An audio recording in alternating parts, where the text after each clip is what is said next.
من قمة المليار متابع لنا تنقل لكم أهم الكواليس. تعالوا نشوف الكواليس سوا.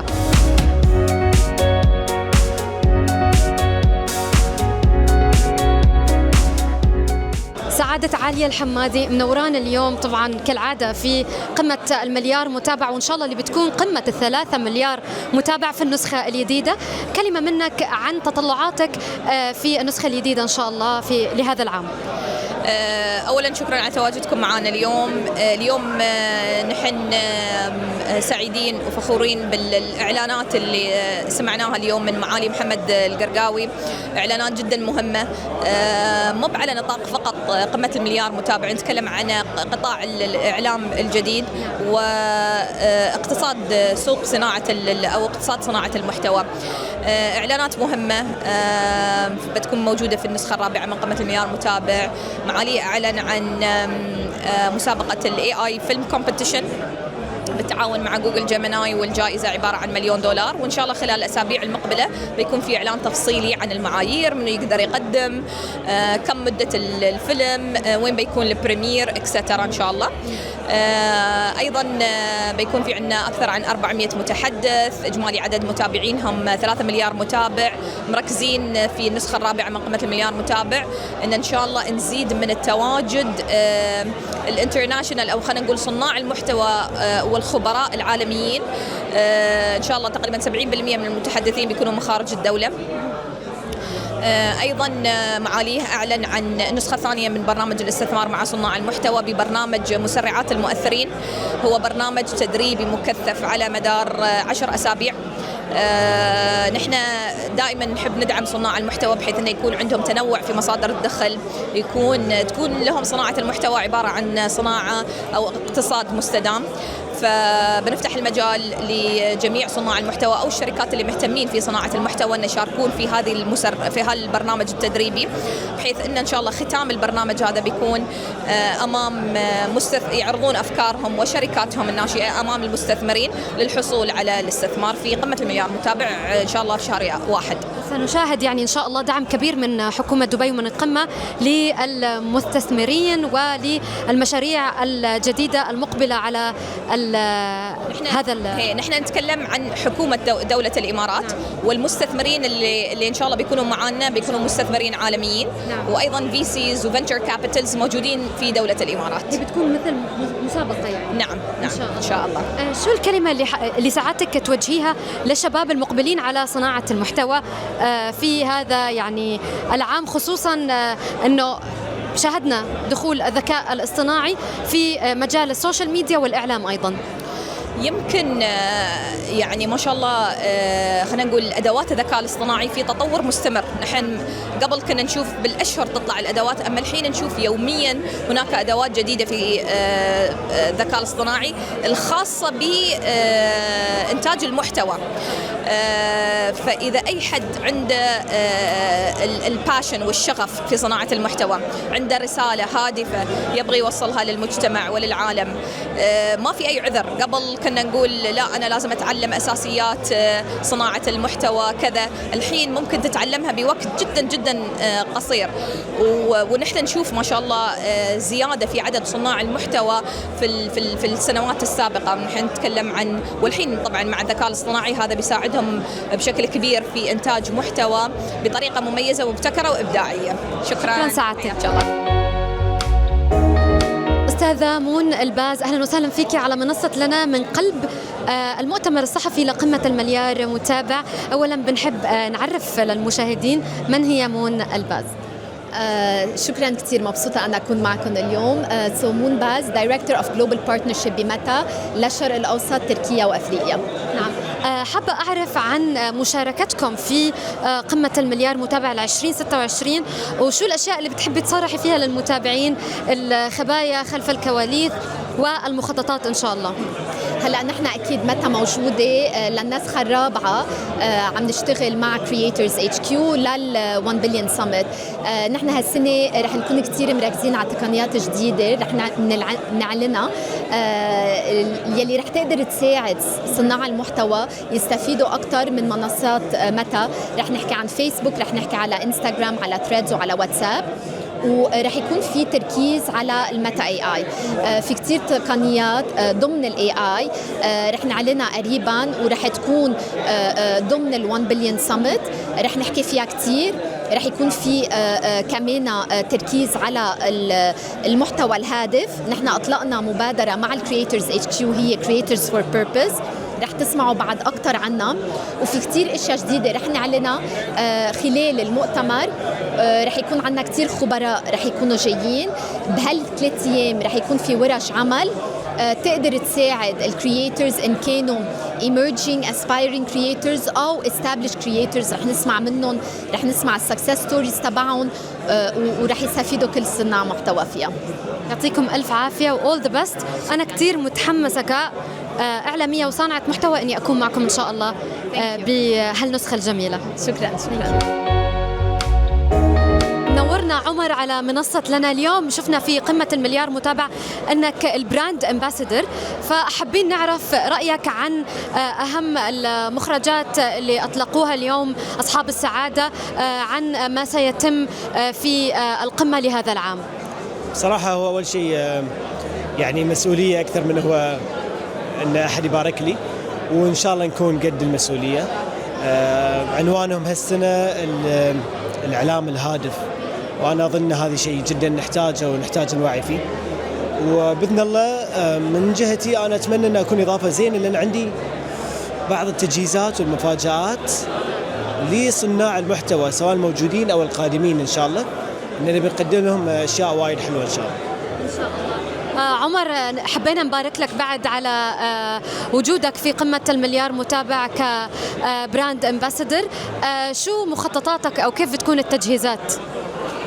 بإذن الله عندنا مشروع كامل لكل أسرار وخبايا السوشيال ميديا نعطيها لصناع المحتوى القادمين، فبندربهم شخصيا وأنا مع فريقي، وبنوصل لهم كل هذه التعليمات إن شاء الله. رسالة للشباب اللي قادمين على صناعة المحتوى في الوطن العربي. يعني بشكل عام تقول المعلومة أو الدراسة أن أكثر من 70% من الجنزي يبون يكونون صناع محتوى، فأنا أظن أن هي نسبة كبيرة وهي مسؤولية كبيرة، فالأقوى منهم والأميز منهم هو اللي بيوصل إن شاء الله. شكرا عمر، وإن شاء الله كل التوفيق. شكرا. يعطيك العافية. كيف تشوف قمة المليار متابع مخرجاتها بنسختها 2026؟ ممتاز، يبدو أنه التطور ملفت في هذه القمة القادمة. إذا كانت مثل القمم التي سبقت أو فيها تطور ملفت مثل ما بيحكوا، فهي قمة ناجحة لأنها تسلط الضوء على المحتوى الهادف. يبدو أنها بصدد أنه تدمج الذكاء الاصطناعي بالذكاء البشري في خانة صناعة المحتوى. شيء ملفت للنظر، متشوق أن أرى وأن أتعلم إذا كان هناك شيء هام في هذا الصدد. طبعا إن شاء الله. عندي سألك سؤال، يعني في عنا فضول شوي بمنصة لنا، بدنا نعرف شو أول فيديو نزلته بحياتك، وإذا طلبنا منك تنزله هلأ بتخجل أو لا؟ أبدا، بالعكس، أول فيديو هو أنجح فيديو نزلته بحياتي. هو فيديو يتكلم عن طاعون الرقص. طبعا أول فيديو نزلته بحياتي هو حلقة كامل، ما عملت أي فلوج. أول فيديو كان حلقة طبيعية تتكلم عن طاعون الرقص بحادثة تاريخية حدثت في فرنسا، في قرية في فرنسا. قصة هامة جدا، جميلة جدا، وإذا صح لي نزلها هلا أكثر من مرة برجع بنزلها، ما عندي أي مشكلة. حلو كتير. آخر سؤال، هل بتتوقع انه بيوم من الايام رح تدمج الذكاء الاصطناعي بفيديوهاتك على السوشيال ميديا؟ بدأت اساسا بدمج الذكاء الاصطناعي، والكثير من فيديوهاتي من حلقاتي على يوتيوب فيها مشاهد كاملة يعني مبرمجة او صنعت بواسطة الذكاء الاصطناعي طبعا، وهي ناجحة جدا اكيد. شو رأيك بقمة المليار متابع؟ شو بتتوقعي بنسخة 2026، خصوصا اليوم كان المؤتمر الصحفي للنسخة الجديدة؟ يعني أنا هاي النسخة رح تكون ثالث مرة بحضرها، وسنة عن سنة جد كانوا كل مرة عم بيبهرونا بالأشياء الجديدة اللي عم تنضاف، بالكبر اللي عم بكبر فيها الفعالية، يعني كمية المتحدثين، كمية الفائدة جد، يعني واحد مش بعرفش ايش يحكي عنها أصلا.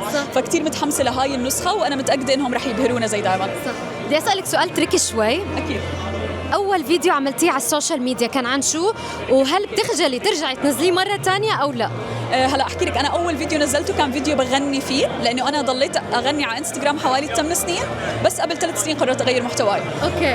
ولو صارت يرجع بالضبط، لو يرجع في الوقت برضه عادي برجع بنزل نفس الشيء، لانه كل شيء تعلمته خلال هدول ال8 سنين بالنهايه خلينا نحكي وصلني المكان اللي انا فيه حاليا. فبالعكس يعني بتعرفي هاي كونكت ذا دوتس، لو ما بلشت بهداك الفيديو كان يمكن ما احب الفيديوهات اصلا. نصيحة بتحبي ترسليها عبر منصة لنا لكل الأجيال المقبلة على صناعة المحتوى على السوشيال ميديا؟ انه انا بالنسبه لي صناعه اللي بدك ينجح بصناعه المحتوى بيحتاج اشيين: استمراريه ومصداقيه. طول ما الحدا عنده هدول الاشيين انت رح تكون صانع محتوى ناجح بدون شك. المؤتمر الصحفي لقمة المليار متابع 2026 وأعلنوا عن أشياء كتير خاصة بالذكاء الاصطناعي، شو رأيك؟ والله شكله الواحد لازم يبلش يتعلم ذكاء اصطناعي، لأنه عن جد شكله هو المستقبل. أنا ما عندي أي علم بالاي اي. ولا؟ تعرف إنه أنت ما استخدمت شات جي بي تي وانس مرة واحدة؟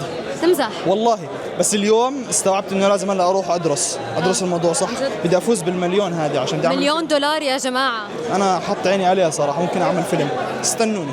ضل بدي أسألك سؤال، إذا رجع فيك الزمن وتذكرت شو أول فيديو نزلته على السوشيال ميديا، إذا هلأ طلبت منك ترجع تنزله مرة تانية على السوشيال ميديا، تستحي ولا لا؟ مستحيل. ليش؟ الفيديو انشطب وما بينزل ولا حتى بدي اتذكره. شو كان؟ مزبوطش احكي هلا حتكنسل. لا والله لا تحكي. ايش ما هو؟ بتعرفوا كيف كان التيك توك زمان؟ ميوزك وهيك وبتحط تايتل فوق بس هيك اشي. مش ححكي كثير صراحه لانه حتكنسل. انا بحب اضل اعمل مقابلات مع الناس. طيب خلص يا جماعة مش مشكلة، سكوا على الموضوع. تطورنا الحمد لله وطلع المحتوى الحمد لله. شو النصيحة اللي بتنصح فيها الشباب المقبلين على صناعة المحتوى؟ هي نفس النصيحه اللي بحكيها للجميع. اذا بدك تدخل صناعه المحتوى اوعى تدخل وتعمل نفس كل اشي الناس بتعمله. بدك تعبي فراغ، يا بتعبي فراغ اشي جديد ولا عمره حدا عمله، يا بتعمل الاشي اللي الناس بتعمله بس احسن. بس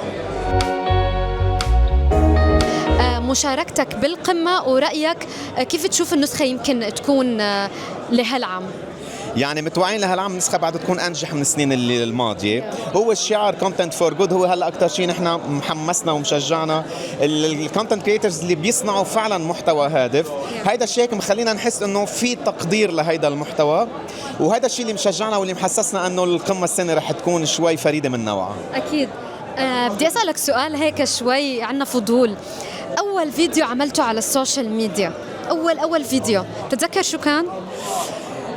انا لا لانه ما انطلقت انا اوتومات. انا كثير عملت ستيبس متكرره لاوصل لمطرح ما وصلت.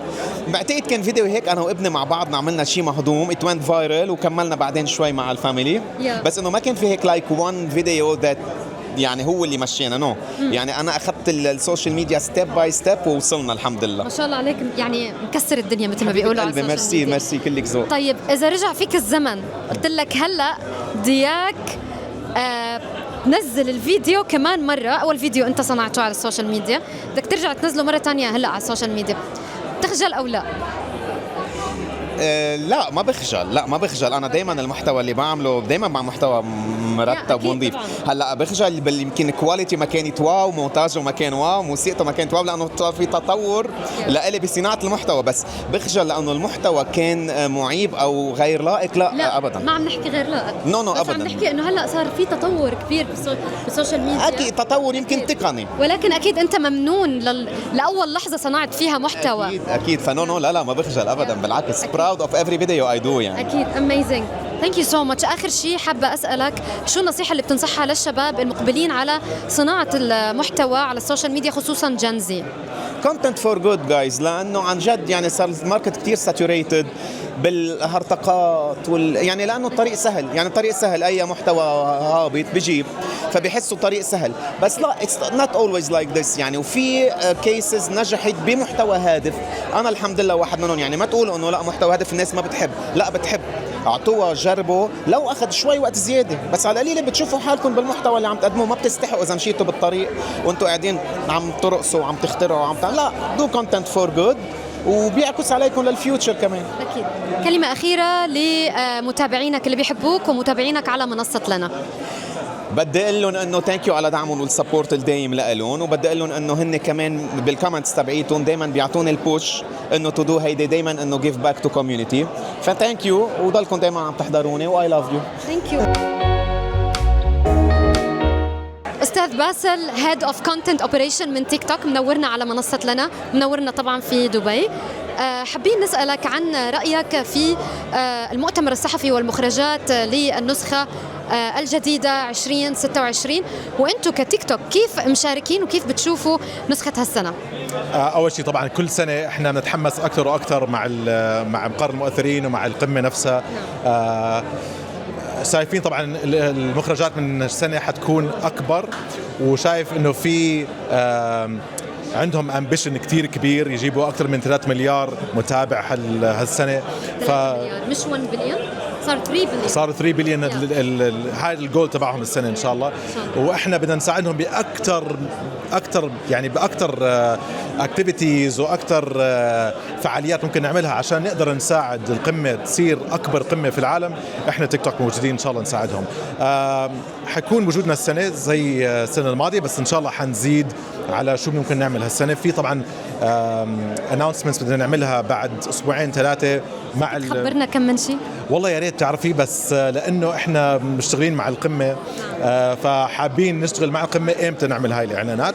بس بقدر اقول لك انه اكثر شيء رح نعمله السنه حنعمل شغلات اكبر من السنه الماضيه، فيها تحفيز لصناع المحتوى، فيها تشجيع لصناع المحتوى، فيها كومبيتيشنز، وان شاء الله حنعلن فيها خلال الاسبوعين الجايين. ترقبونا، حتكون اكبر مشاركه لتيك توك في قمه المليار. بتاريخ قمة المليار حتكون أكبر مشاركة للتيك توك السنة. قمة 3 مليار متابع يا جماعة. قمة 3 مليار، وإن شاء الله حنساعد نوصل ل 3 مليار إن شاء الله. نصيحة لكل الشباب وصناع المحتوى القابلين على صناعة المحتوى في تيك توك بالذات. نصيحة إنه يعني بجوز أكتر شيء أنا دائما بقول هم صوت تيك توك، هم المجتمع تبعنا، هم صوت تيك توك. فخليكم دائما بي كونسيستنت، دائما نزلوا محتوى على تيك توك، خصوصا بمحتوى whether it's اي محتوى هو بيحكي عن او المحتوى اللي انتم بتحبوه نزلوه، واحنا بنساعدكم ان شاء الله. وشوفونا بالقمه عشان نقدر نشتغل مع بعض في ورك شوبس كثير رح نعملها عشان تتعلموا اكثر كيف ممكن تنجحوا على المنصه. شكرا كثير، سعدت بهذا اللقاء الجميل جدا معك. شكرا كثير.